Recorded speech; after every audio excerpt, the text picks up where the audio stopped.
Hello everyone. तो कैसे हैं आप लोग। आई होप आप लोग स्वस्थ और मस्त दोनों ही होंगे। तो दोस्तों, आज है करवा चौथ और करवा चौथ की सारी ब्यूटीफुल लेडीज को मेरी तरफ से बहुत बहुत शुभकामनाएं। सभी को हैप्पी करवा चौथ। मैंने भी करवा चौथ का फास्ट रखा है, तो मैं अपना करवा चौथ का पूजा पाठ सब कैसे करूंगी, ये सब कुछ मैं आप लोगों को अपने इस ब्लॉग में बताऊंगी। तो आप लोग मेरे इस ब्लॉग को पूरी तरह से वॉच करिएगा। तो सबसे पहले मैं करवा चौथ की पूजा करने से पहले सारी जितनी भी पूजा में सामग्री लगने वाली रहती है उन सारी चीज़ों को मैं एक जगह पर इकट्ठा कर लेती हूँ, जो भी चीज़ें हैं, ताकि जब हम पूजा करने बैठें तो ये नहीं है वो नहीं है फिर ये घर नहीं है, मतलब याद नहीं आता है बाद में।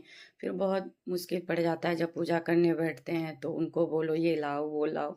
तो मैं सबसे पहला काम तो यही करती हूँ कि पूजा करने के लिए जो भी सामान या जो भी सामग्री की उसमें लगता है वो सारी चीज़ों को मैं एक जगह पर इकट्ठा कर लेती हूँ। भी पूजा करते समय हमें कोई परेशानी नहीं होती है। और फिर मैं क्या करती हूँ, जहाँ पर मुझे पूजा करना रहे वहाँ पर मैं हल्दी और चावल का घोल बना करके एक ऐसे चौक टाइप का बना लेती हूँ। और ये रहा मेरा चौके जिस पर मैं माता जी के रख कर पूजा करूँगी।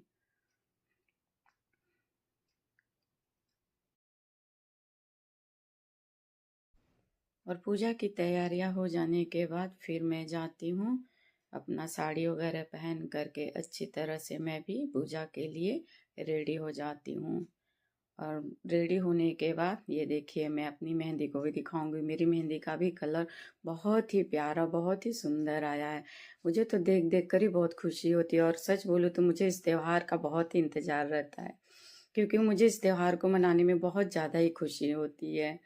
फिर साड़ी वगैरह पहन करके मैं भी पूजा के लिए चली जाती हूँ। और फिर जहाँ पर मुझे ये पूजा करनी है वहाँ पर मैं बैठ करके अपनी पूजा शुरू कर देती हूँ। सबसे पहले तो मैं चौकी को लगाती हूँ लाल कपड़ा बिछा करके, और फिर उस पर माता जी को रखती हूँ।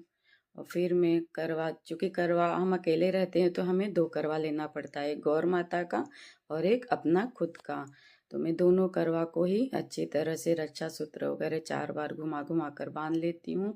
और फिर इन सारी करवाओं में हमें मिठाई और पोहे और गंगा जल वगैरह डाल करके, जल भर करके पूरी अच्छी तरह से मैं पूजा का तैयारी कर लेती हूँ। मैं ये देखिए कुछ इस तरह से। अब पूजा का सब कुछ मैं चढ़ाने के बाद माता जी का पूरा जितना भी फल फ्रूट जो भी चीज़ें चढ़ती हैं माता जी को, सब चीज़ें मैं चढ़ा लेती हूँ। उसके बाद मैं दीपक को प्रज्वलित करती हूँ, और दीपक लगाने के बाद फिर मैं माता जी का कहानी पढ़ना शुरू कर देती हूँ। क्योंकि करवा चौथ है तो इसमें 4 कहानियाँ जरूरी होती हैं, गणेश भगवान का, करवा चौथ माता का। तो मैं चारों कहानियाँ को फूल और अक्षत लेकर के एक एक कहानी पढ़ती हूँ और माता जी को चढ़ाती रहती हूँ।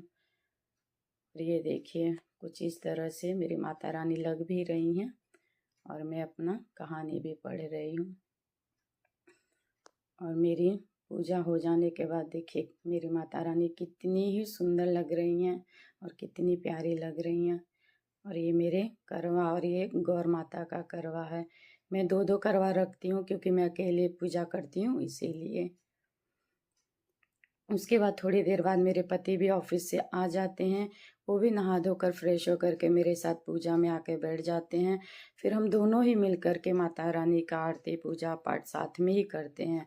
और यकीन मानिए बहुत ज़्यादा ही अच्छा लगता है जब आप अपने पति के साथ मिल करके ये पूजा करते हैं। तो क्योंकि ये पूजा ही हम अपने पतियों के लंबी उम्र, उनके अच्छे स्वास्थ्य की कामना के लिए करते हैं।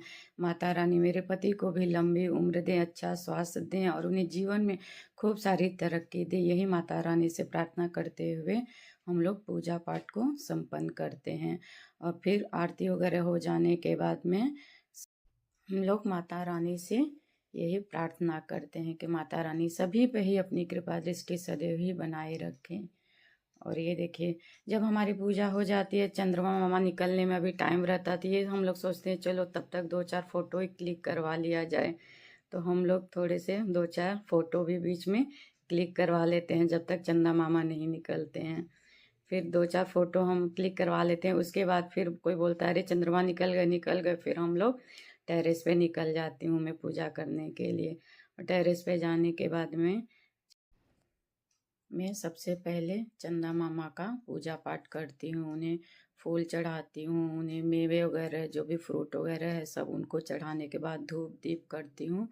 और उसके बाद मैं जो जल भरी रहती हूँ अपने करवा में, जो करवा में हम गंगा जल और शुद्ध जल भर के रखते हैं माता रानी की पूजा में, तो उसी में से हमें चंदा मामा को जल अधर्य देना पड़ता है। जो अधर्य बोलते हैं, कोई लोग जल देते हैं बोलते हैं, जो भी है, बट हम लोग तो अधर्य ही बोलते हैं। तो वही जल में चंदा मामा को चढ़ाती हूँ और उसके बाद मैं उनका आरती पूजा पाठ करती हूँ। और चंदा मामा का पूजा हो जाने के बाद फिर आखिरकार मैं अपने पति की पूजा करती हूँ। ये पल तो बहुत ही ज़्यादा ही मतलब इंटरेस्टिंग और बहुत ही अच्छा लगता है। मतलब उसके बाद मैं चलनी में दिया रख करके सबसे पहले चंदा मामा को देखती हूँ और उसके बाद मैं अपने पति को उस चलनी में देखती हूँ।